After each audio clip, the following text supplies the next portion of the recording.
You are going to die today. Maybe not this hour. Maybe not in the next 10 minutes. But today, someone in your section will die. And tomorrow it will be someone else. And the day after that another. And one day, probably soon, it will be your turn. You will fall into the recycling chutes or get crushed in a crowd surge or simply stop breathing because the air finally became too toxic for your ruined lungs to process. And nobody will remember your name because nobody ever knew it in the first place. You are just another body in a population of 80 billion. Just another piece of meat waiting to be converted into something useful. This is what it means to live in Hive Primus on the world of Scintilla. This is the truth about being a Hive City dweller in Warhammer 40,000. And I promise you, what you are about to experience will change how you see everything. The smell hits you first. Always the smell. Imagine every terrible odor you have ever encountered in your entire life, concentrated and mixed together and then multiplied by 1,000. Human waste from 80 billion people. Industrial runoff from factories that have been operating for 10,000 years. Rotting organic matter that has been decomposing in the lower levels since before your great-great-great-grandparents were born. Chemical emissions that turn the air itself into a visible yellow fog. The smell is so thick, so present, that it becomes a physical thing. You can taste it with every breath. Feel it coating the inside of your mouth and throat. Your body tries to reject it at first, tries to make you vomit, but there is nothing in your stomach to bring up because you have not eaten in 2 days. Eventually, you stop noticing. Your brain just accepts that this is what air smells like now. This is what existence smells like. This is normal. I need to tell you where I live because the word home does not mean what you think it means here. Level -847. That is my address. That is where I have spent every single day of my 19 years of life. The number refers to how far below the Hive surface you are. Level 0 is ground level, though nobody has seen actual ground in this hive for 6,000 years. It has been paved over, built upon, buried under so many layers of construction that the original planetary surface is just a myth now. A story that old people tell about a time when you could walk on something called soil and see something called horizon. I live 847 levels below a surface that no longer exists. That is how deep into the earth I am buried. That is how far from anything resembling natural light or fresh air or open space. The pressure down here is different. You can feel it pressing against your skull. The weight of an entire city bearing down on the thin metal ceiling above your head. 80 billion people stacked on top of each other. The sheer mass of that much humanity concentrated into vertical space creates its own gravity, its own weather systems inside the hive structure itself. My living space measures exactly 3 meters by 2 meters. I know this because I measured it by lying down lengthwise and then across. 3 of me long. 2 of me wide. That is my entire world. No windows, obviously. What would they look out onto? Just more HAB units exactly like mine stretching in every direction. Thousands of them. Millions of them. Metal boxes stacked like cargo containers in a warehouse that extends for kilometers. The walls are thin enough that I can hear everything happening in the adjacent units. Every conversation. Every argument. Every moment of violence or intimacy or desperation. The woman next door cries every night. She has been crying every night for the 3 months since I moved into this unit. I do not know her name. I have never seen her face. But I know the sound of her grief more intimately than I know anything about my own family. The man on my other side beats someone regularly. I can hear the impacts through the wall. Hear the pleading. I do not intervene because intervention means getting involved. Getting involved means attracting attention. Attention means death. So I lie on my thin mat and I listen to the sounds of suffering and I do nothing because doing nothing is the only way to survive here. I am 19 years old. My body is 40. Maybe 50. I cannot tell anymore. I have never seen a mirror that is not cracked or too dirty to show a clear reflection. But I can see my hands and they tell the story clearly enough. The skin is gray, the color of the recycled protein we eat. The veins stand out like cables under paper. My fingernails have ridges in them, deep grooves that mark periods of starvation when my body was eating itself to stay alive. My teeth are loose. 3 of them have already fallen out. I tried to see a medical facility once. Waited in line for 16 hours only to be told that dental care was not available for my citizen class. My lungs are the worst part. Every breath sounds wet. I can feel fluid in them. Hear the crackling when I inhale. Sometimes I cough up things that are black and solid. Pieces of tissue that my body is expelling. I am drowning slowly in the air itself. The atmosphere down here is not really air in any meaningful sense. It is whatever comes out of the recycling systems after they have processed the exhalation and industrial emissions from billions of people. It is thick with particulates. You can see them if you hold your hand up in the dim light. Millions of tiny particles floating in the space between you and the ceiling. You breathe them in with every inhalation. They settle in your lungs and stay there. Build up over years until your lungs are more dust than tissue. Let me tell you about my job, because work is the only thing that matters in the hive. Work is the only thing that keeps you alive. Work is the only thing standing between you and the recycling chutes where they process bodies into the protein bars we eat for sustenance. I am a rat catcher. That is my official designation on the labor documents they made me mark with my thumbprint because I never learned to write. Rat catcher for subsection 847 theta through 847 omega. Do you understand what that means? Do you have any concept of what rats are like in a hive city that has been accumulating them for 10,000 years? These are not the small timid creatures you might be imagining. These are animals that have been breeding and evolving in perfect conditions for millennia. Some of them are the size of dogs. Some are bigger. I once saw a rat that was easily 40 kilograms. It was feeding on a corpse in one of the dead-end passages. Its teeth were as long as my fingers. Its eyes were white and blind from generations of living in darkness. It did not run when I approached with my shock stick. It hissed at me, challenged me for the territory. I backed away because I knew that thing could kill me and there would be nobody to report my death. Just another body that disappears into the recycling. The rats are not even the worst thing down here. The worst things are the things we do not have names for. The creatures that live in the spaces between the walls, in the ventilation systems, in the water recycling pipes that have not been maintained in centuries. Sometimes at night I hear them moving above my ceiling. Heavy scraping sounds. Things that are large enough to make the metal panels flex with their weight. Things that hunt. I found a body once during my patrol. It was in a maintenance corridor that should have been empty. The corpse was 3 days old, maybe 4. The flesh had been stripped away with surgical precision.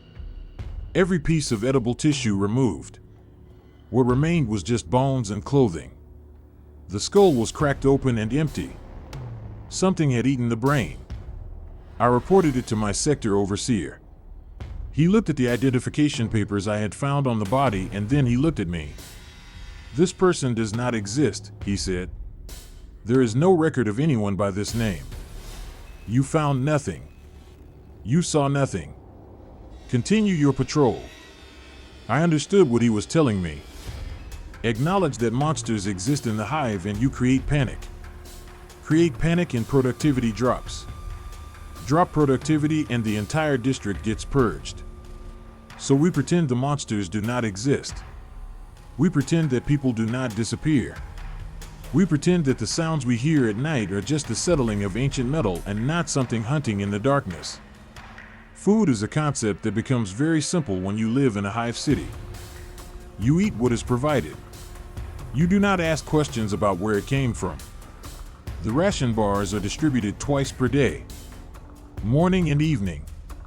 They are gray rectangles that weigh exactly 200 grams each. They taste like nothing, or maybe they taste like everything mixed together until the individual flavors cancel out into a neutral paste. The texture is dense and slightly moist. They stick to your teeth. The first time I ate one, I vomited immediately. My body recognized on some instinctive level that this was not real food. But you adapt or you starve. Those are the only options. I have been eating these bars for 19 years. I have consumed approximately 13,870 of them in my life. I have never eaten anything else.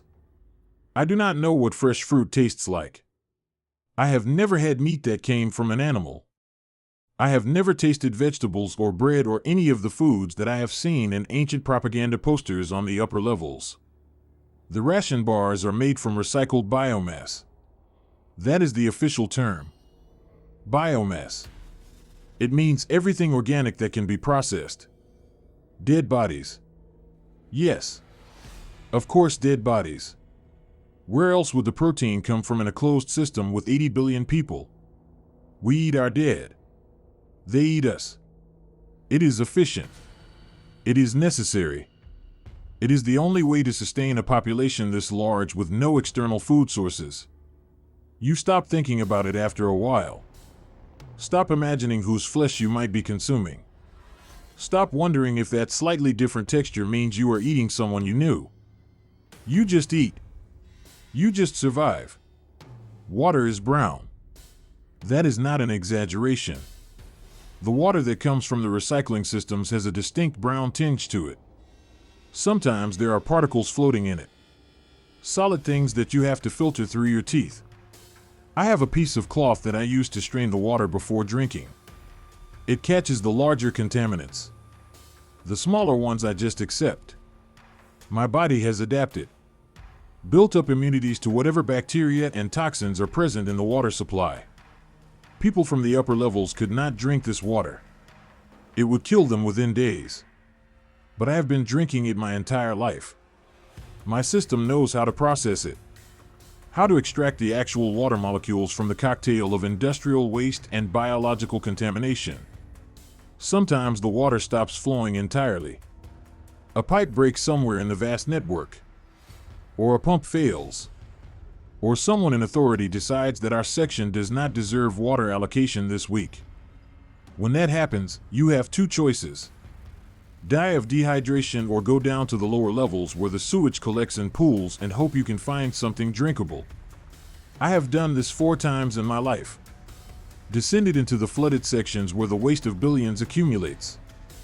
Knelt at the edge of pools of liquid filth and filled my container with the least contaminated water I could find. Hoped that my cloth filter would remove enough of the solid waste to make it survivable. Hoped that my immune system would handle whatever was left. I survived all 4 times. Many do not.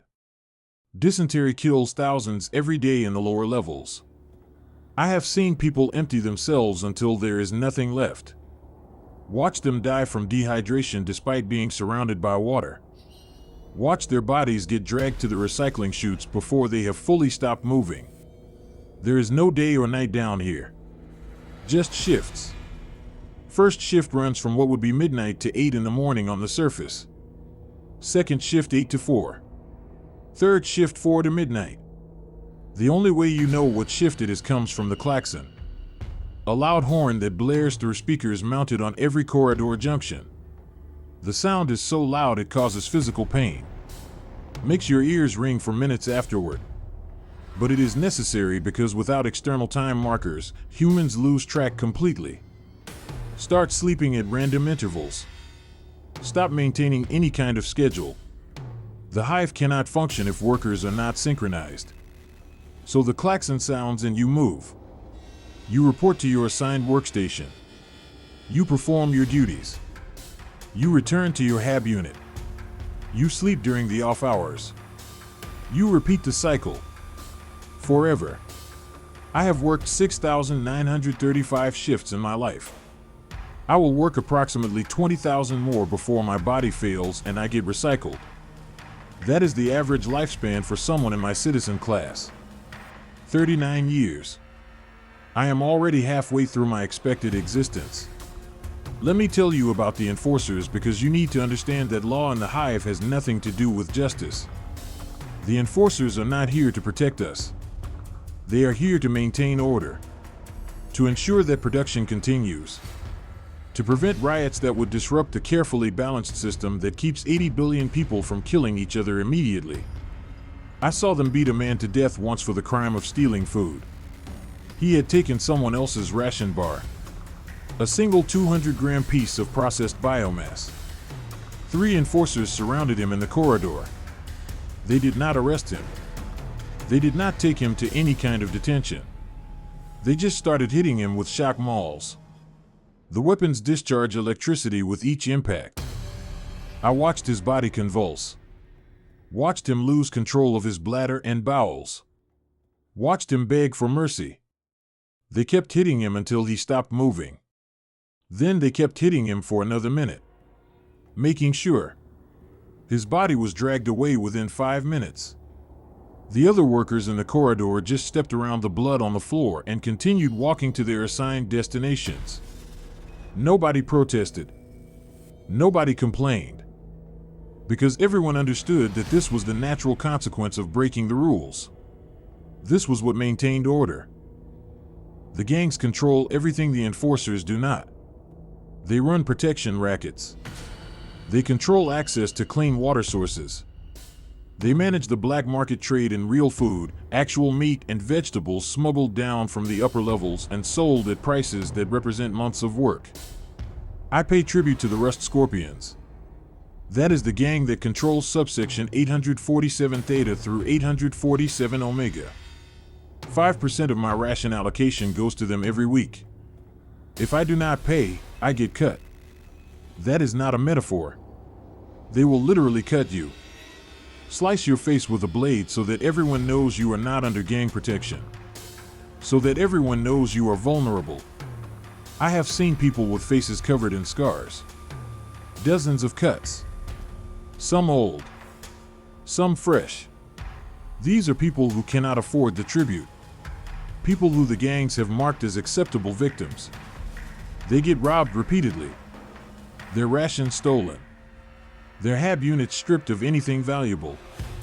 They last maybe 6 months before they starve or get killed in a robbery gone violent. The gangs are brutal, but they are also necessary. They provide structure in places where the official authorities cannot reach. They resolve disputes. They enforce contracts. They maintain territories. Without them, the lower levels would collapse into complete anarchy. With them, there is at least a predictable pattern to the violence. You know the rules. You know what will get you killed. You know what you need to pay to stay safe. I need to tell you about the children because that is when the true horror becomes undeniable. Children are born down here constantly. Thousands every day. There is no birth control. No family planning. No medical care for pregnant women. Babies are born in HAB units. Delivered by mothers who have never seen a doctor. Who have no idea how to care for an infant. Who have no resources beyond the basic ration allocation. The infant mortality rate is approximately 60%. That means 6 out of every 10 babies born in the lower Hive die before their first birthday. Die from malnutrition. From disease. From contaminated water. From infections. From being crushed in crowd surges. From falling into gaps between floor plates. From being eaten by rats. The children who survive face odds that do not improve much. They grow up malnourished. Stunted. Their brains damaged by lack of proper nutrition during critical developmental periods. They develop respiratory diseases. Skin conditions. Parasitic infections. Most are dead by age 10. The few who make it to adolescence are already broken. Already aged beyond their years. I look at children down here and I see old people trapped in small bodies. I see exhaustion. I see a complete absence of anything resembling childhood innocence or joy. I see myself. There is a girl who lives 7 units down from mine. I do not know her name, but I see her every day during shift changes. She is maybe 6 years old. Maybe 7. Hard to tell with the malnutrition. She sits in the corridor outside her HAB unit and she just stares at the wall. Does not play. Does not speak. just sits and stares. I watched her for months, wondered what she was thinking. What kind of thoughts occupied her mind during those long hours of stillness? One day I asked her, "What are you looking at?" She turned to me with eyes that were far too old for her face. "I am waiting," she said. "Waiting for what?" I asked. "To die," she answered. Then she went back to staring at the wall. I did not speak to her again. What could I possibly say? What comfort could I offer? She understands her reality more clearly than most adults. She knows that her life is already over, that she is just waiting for her body to catch up with the inevitable. The Imperial cult is everywhere in the Hive. Images of the Emperor on every wall. Statues in every major junction. Speakers broadcasting prayers and hymns constantly. The official line is that the Emperor protects. That suffering in this life will be rewarded in the next. That our sacrifice enables the survival of humanity. I believed this when I was younger. I prayed every day. I thanked the Emperor for my life. I asked him to watch over me. I believed that my suffering had meaning, that it was part of some greater plan. But I am 19 now and I have seen too much. I have watched too many people die. I have seen too many children starve. I have witnessed too much casual cruelty and indifference. And I understand now that the Emperor does not protect us. Maybe he protects humanity as an abstract concept. Maybe he enables the Imperium to continue existing. But he does not protect me specifically. He does not protect anyone in the lower Hive. We are expendable. We are numbers on production reports. We are biomass waiting to be recycled. The priests still come down here. Still hold services. Still promise salvation. I stopped attending 2 years ago. Stopped praying. Stopped believing that any god who allows this kind of suffering deserves worship.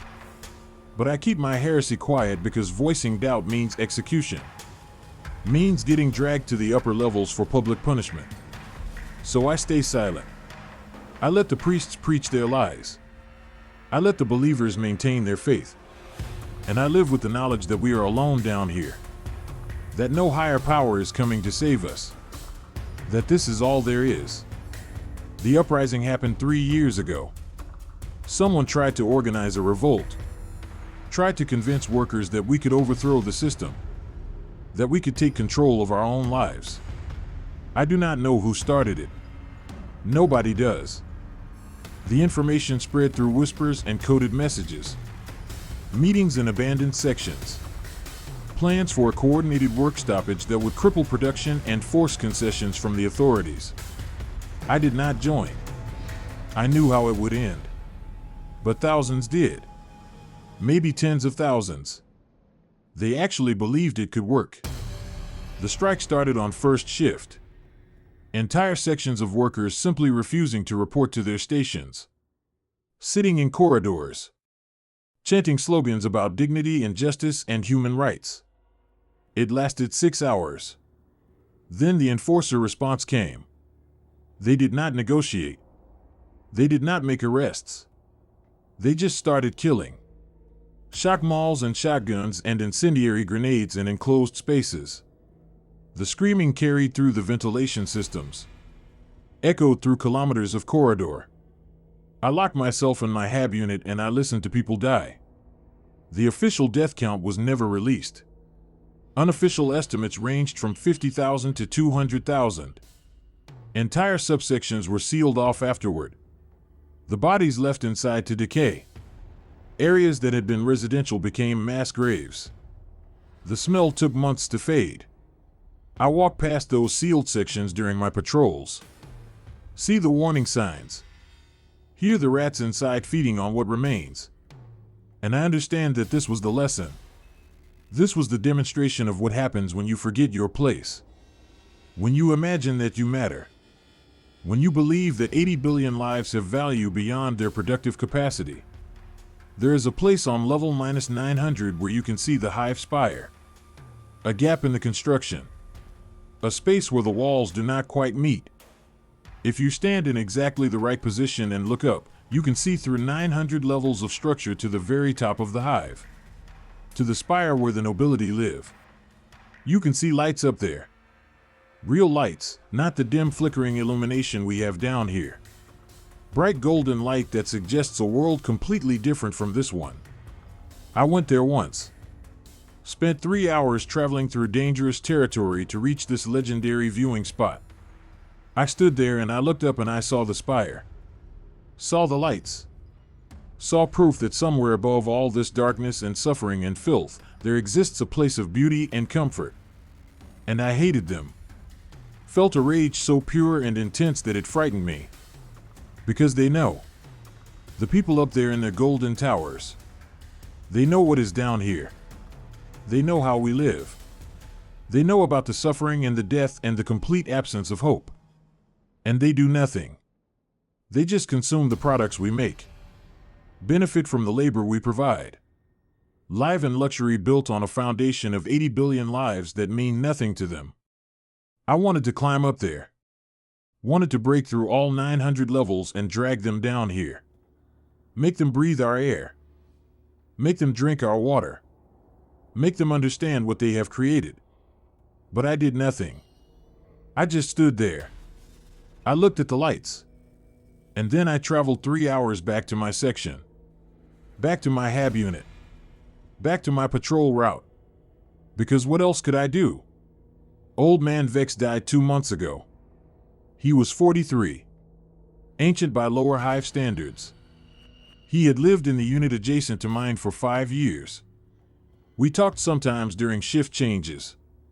Brief conversations about nothing important. The weather systems inside the hive. The rat populations. The latest gang violence. He never complained. Never expressed any dissatisfaction with his life. Just existed. Just worked and ate and slept and worked again. One morning he did not emerge from his hab unit. I knocked on his door. No answer. I reported it to the sector overseer. They opened the unit that evening. Found him on his sleeping mat. He had died in his sleep. Heart failure probably. Or his lungs finally gave out. The body was removed within an hour. His belongings cleared out. A new resident moved in the next day. The entire process took less than 24 hours. No funeral. No memorial. No acknowledgement that a human being had existed and then stopped existing. I tried to remember his face afterward. Discovered I could not. Could not recall specific features. Could not separate his face from the thousands of other gray, exhausted faces I see every day. He had lived 43 years and left no mark. No evidence he had ever been here. Within a week, I had trouble remembering his name. Within a month, I had forgotten him completely. And I understood that this would be my fate too. I would die. My body would be processed. Someone new would take my hab unit. And within months, nobody would remember I had existed. My entire life. Everything I have experienced and thought and felt. All of it will be erased as completely as if I had never been born. The worst part is the knowledge.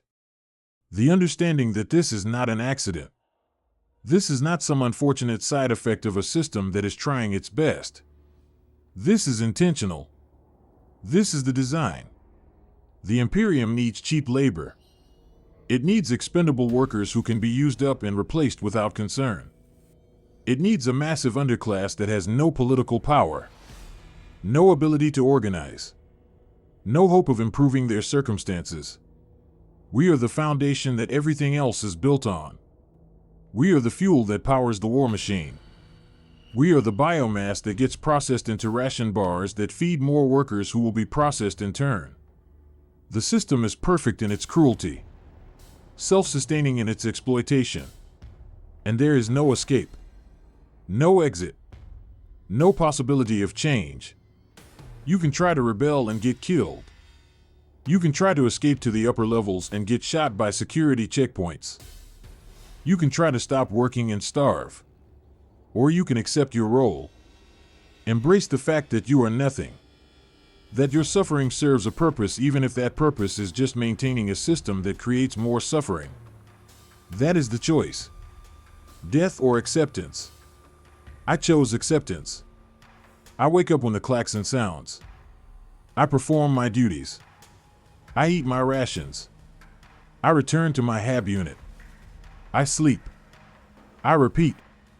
I try not to think about meaning or purpose or whether my life has value. I just exist from one moment to the next. One shift to the next. One day to the next. And I wait for the inevitable. For my body to fail. For my lungs to fill completely. For my heart to stop. For whatever lives in the darkness to finally find me. I wait for death, and I pretend that waiting is the same as living. This is my life. This is the life of 80 billion people in Hive cities across the Imperium. This is what humanity has become in the grim darkness of the far future. Not noble warriors fighting alien threats. Not heroic soldiers defending the species. Just vast numbers of suffering people ground down into nothing by a system that values productivity over humanity. We are the ones who make everything. Who build everything. Who power everything. And we are the ones who are forgotten. Who are erased. Who do not matter. We are the price of the Imperium's survival. We are what is sacrificed so that humanity can continue. And nobody cares. Nobody acknowledges our suffering. Nobody questions whether this price is worth paying. They just take what we produce and they forget that we exist. And we live and die in darkness. In filth. In pain. We live and die without names. Without dignity. Without hope. We live and die as numbers. As statistics. As biomass. And this is what it means to be human in Warhammer 40,000. This is the truth that nobody speaks about. This is the foundation that the entire Imperium rests upon. Billions and billions and billions of lives that mean nothing. That are worth nothing.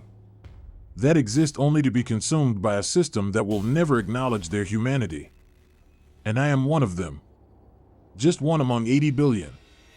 One voice among trillions across the galaxy. One life that will end and be forgotten and leave no trace. And maybe that is the most horrifying thing. Not the suffering itself. Not the cruelty or the exploitation or the complete absence of hope. But the knowledge that none of it matters.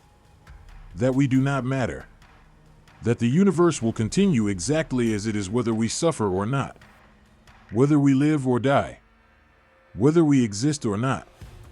We are nothing. We have always been nothing. We will always be nothing. And the machine continues. And the Imperium endures.